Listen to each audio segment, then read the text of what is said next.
सीहोर शहर की जीवनदायिनी कही जाने वाली सीवन नदी के संरक्षण और सौंदर्यीकरण का काम इन दिनों भ्रष्टाचार और घोर लापरवाही की भेंट चढ़ता नजर आ रहा है। नदी के घाटों और किनारों को मजबूती देने के लिए की जा रही पेंचिंग पिचिंग के कार्य में नियमों को ताक पर रखकर सरेआम घटिया निर्माण सामग्री का खेल चल रहा है। स्थानीय प्रशासन की नाक के नीचे हो रहे इस घटिया निर्माण से स्थानीय नागरिकों में भारी आक्रोश है, लेकिन जिम्मेदार अधिकारी मौन साधे बैठे हैं। नियमों को ताक पर रखकर कमजोर पत्थरों का उपयोग। स्वीकृत तकनीकी मापदंडों के अनुसार सिवन नदी की पेंचिंग के लिए मजबूत और कठोर पत्थरों बोल्डर्स का उपयोग किया जाना अनिवार्य था, ताकि बाढ़ या तेज बहाव की स्थिति में कटाव को रोका जा सके।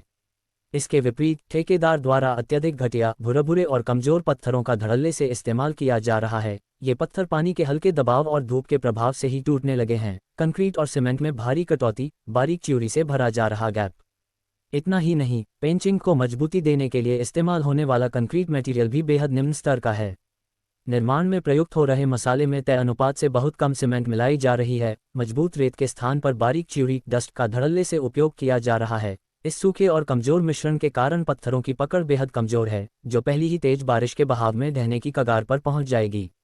सीहोर नगर पालिका अधिकारियों की चुप्पी पर उठे सवाल। इस पूरे मामले में सबसे बड़ा सवाल सीहोर नगर पालिका के जिम्मेदार अधिकारियों की कार्यप्रणाली पर उठ रहा है। जनता ये पूछने पर मजबूर है कि क्या नगर पालिका के आला अधिकारियों को ये खुली अनियमितता दिखाई नहीं दे रही। निर्माण स्थल पर न तो कोई तकनीकी पर्यवेक्षक इंजीनियर मौजूद रहता है और न ही अधिकारी औचक निरीक्षण कर रहे हैं।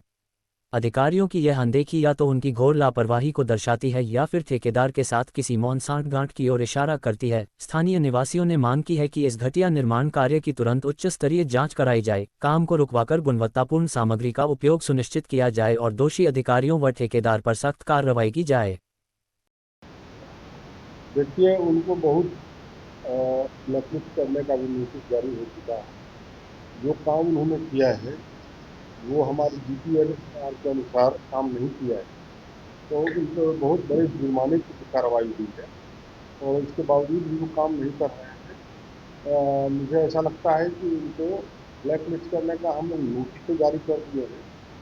अगर यह इस प्रकार की स्थिति रही तो इनको ब्लैकलिस्ट करने के लिए शासन को निर्देश दिया। बिल्कुल बिल्कुल, इस बात से उनको कई पत्र लिखा गया है, कितने पत्रों से आगाह किया गया है, फिर भी ठेकेदार ने हम लोगों के नियमों के मुताबिक काम अभी तक नहीं किया है, तो इसके विरुद्ध कठोर कार्रवाई हुई। लागत करेंगे वो क्या करेंगे, ये ध्यान नहीं है, पर कब तक का प्रतिकार करें। इसका तो 15 दिन से पहले काम समाप्त होना था, लेकिन उन्होंने जानबूझ के विलंबित किया।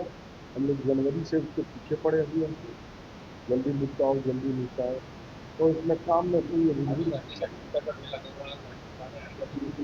पानी आएगा नहीं, बल्कि मैं तो ये कहूँगा कि पानी आ भी सकता है 1-2 दिन के अंदर। और हमारे इसमें लिस्ट के बावजूद भी इसमें काम नहीं किया है, तो हम लोग तो विभागीय फोकली उतार के काम करेंगे पूरी तरह से और उनके बिल से राशि भी काटेंगे और जुर्माना जो करना है वो तो करेंगे।